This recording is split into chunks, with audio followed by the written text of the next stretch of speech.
Okay, so good morning, Cherokee County. I'm Lisa Ellis, and I'm here with Mr. Keith Wood. And today he's going to be talking about fire ants and just how you can control them and just how you know exactly what's going on. So, how are you today, Keith? Doing good, Lisa. How are you? I'm doing pretty good. So, what do you have for us today?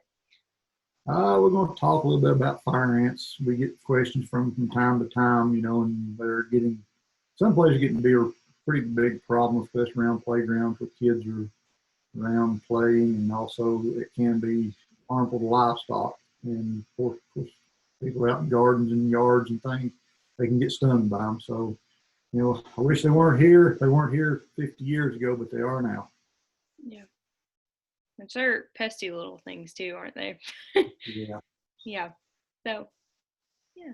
Well, I've got a little PowerPoint uh, presentation here that Silas Brown put together a few years ago, pieced together. So I've taken parts of it and modified it a little bit, but I'll go through it real quick, give people some pointers about what to look for and maybe some treatment options that are available out there that'll help control them a little bit. And I don't think they'll ever control them, but anyway, I'll go through it right quick. So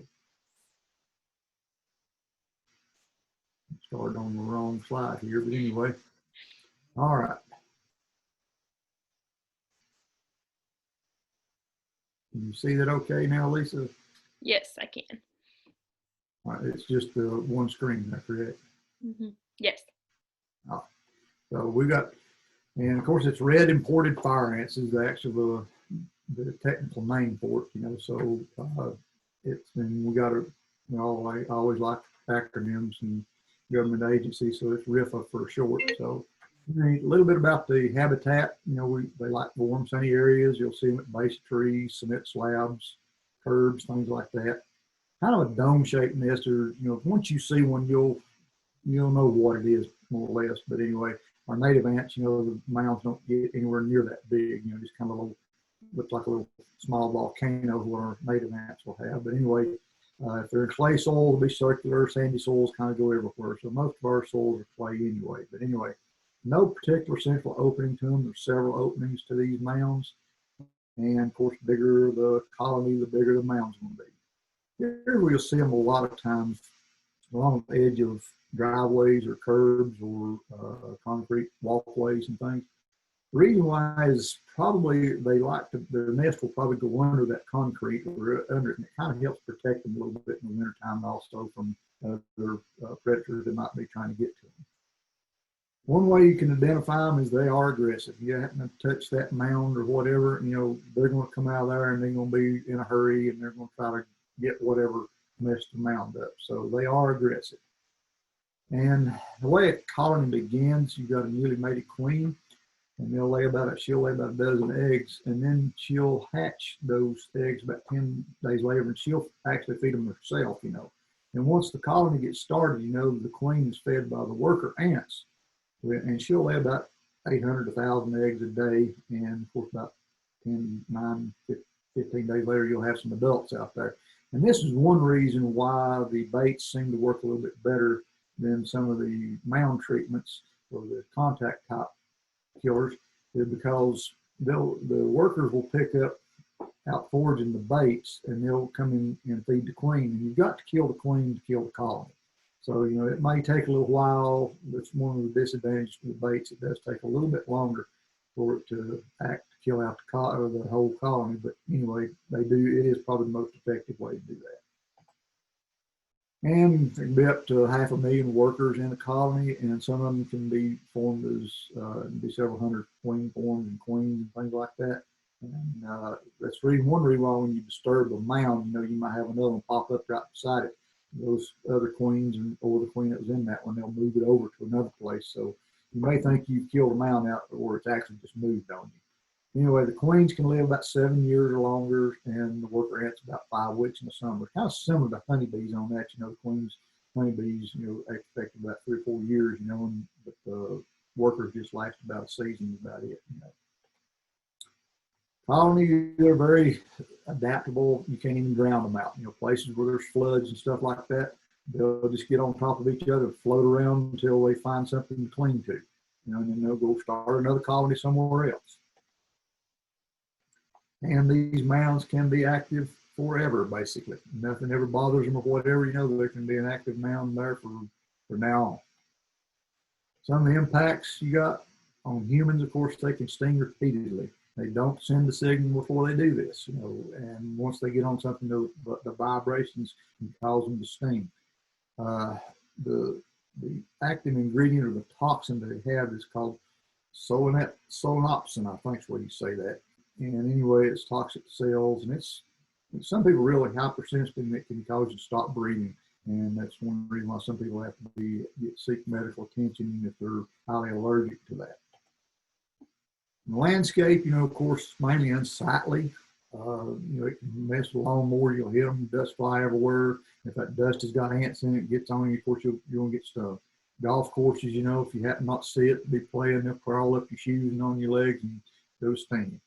Playgrounds and parks were probably the most dangerous, where kids are playing around, so the kids will just think it's another pile of dirt and start playing in it. Next thing you know, they've got hundreds of stings on them. Pastures, it can cause animal injury. Again, the animals will crawl up the legs and start stinging them.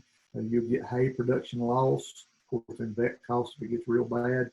Forest degradation is probably one of the worst things. The forage, degradation is probably the worst because the cattle will learn and the livestock will learn not to graze close to the mound. So you're losing not only where the mound is, where it's actually deteriorated that growth right in that area, but they'll quit foraging around that and you lose a little more land. It can get an electrical equipment and damage that, and then it can infest feed, where they're looking for foraging for food. Control, like I said before, a better term would be management. I don't think we'll ever control them because people have tried and they just keep going on and on and on. Anyway, how you do that depends on your specific situation. Individual mound treatments is one way you can do it. If you just got one here or there or what, it's fast, insecticide is localized.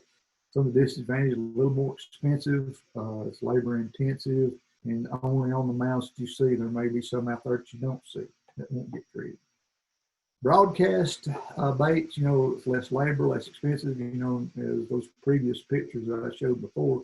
If you got a pasture that looks like that, you may want to consider a broadcast treatment because, it would take days and weeks to months, even never, to ever get all those killed out. So, but anyway, it's less labor, less expensive, less hazardous. But the disadvantage is slower, and probably the biggest disadvantage is you're going to target some of these species out there that are good or beneficial, or native ants and things like that. And if you eradicate a whole area like that with a bait, and you kill out the good ants and the bad ants, guess which one's going to take over quickest? We're going to come back the quickest, and that's going to be your fire ants. So you kind of want to avoid a broadcast bait application if possible. Some successful bait applications, use only the fresh baits. They'll have a manufacturer date just like on foods and things like that because it is a food type product. And apply when the ants are active, and you got a 30-minute test to determine with the forage activity. You check your forecast, and then your soil surface temperature needs between 70 and 85 degrees. And whenever you put out these, you don't want to disturb the mound if possible because you don't want to alarm them and just go ahead and get in the mind or the mood to go ahead and move. Another, what they call a RIFA two-step, is probably one of the most effective way to get rid of them. And you apply your broadcast bait, and then you treat the individual mounds, and then 3 to 7 days later with a contact insecticide. The reason being is, of course, the workers bring the bait to the queen and brood, like I said before, for long-term impact, and the mound treatment kills the remaining workers. Some drenches and baits that are available out there on the market, and this is no way exhaustive list, but some of the most common ones, the Ambrose, Avion, and Black Flag extinguish mound over and out. Can get it. Some of these products were organically approved, and some of them are not. But these are probably the most effective on the market. Of course, I always get people ask about home remedies, and I've heard all kinds of home remedies on fire ants. You got coffee grounds, grits, club soda, cinnamon, gasoline. You would never put gasoline or diesel fuel in the ground because you can contaminate the soil and that will last many years after the fire ants are gone. So you don't want to do anything like that. Boiling water, that's I have seen it work, but maybe it didn't work. Again, if you disturb the mound, if you don't kill them, they may just move on you. Baking soda, vinegar, molasses, plaster of Paris, aspartame.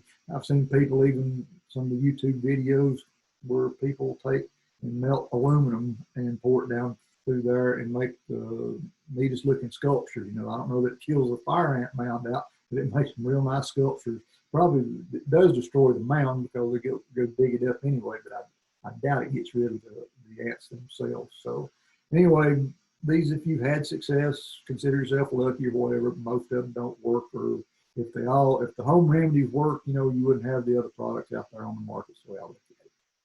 So that's pretty much a quick synopsis of the of fire ants. And I think, Lisa, did you put a link on there that where they can get some handouts for more information on this? So yeah, I did, and it's through like a Google Drive that they can just click the link, and it should have the 3 flyers that you sent me for that. So it should be up and on the description. Okay, well, if anybody has any more questions about it, and if you want to give our office a call at 837-2210, and I'm extension 2, and I'll try to help you best I can. I'm no fire ant expert, but there a year or two ago Silas and I did do a experiments, tried different products and stuff like that out there on 64 next to the social services building. They had a few fire ants, and a few of the treatments seemed to work, and some of them didn't. Most of the home remedies did not work, but some of the other products I listed there, they did work fairly well. Cool. Well, thank you so much, and I appreciate just your time, and I'm sure that they do as well. So thank you. Thank you, Lisa.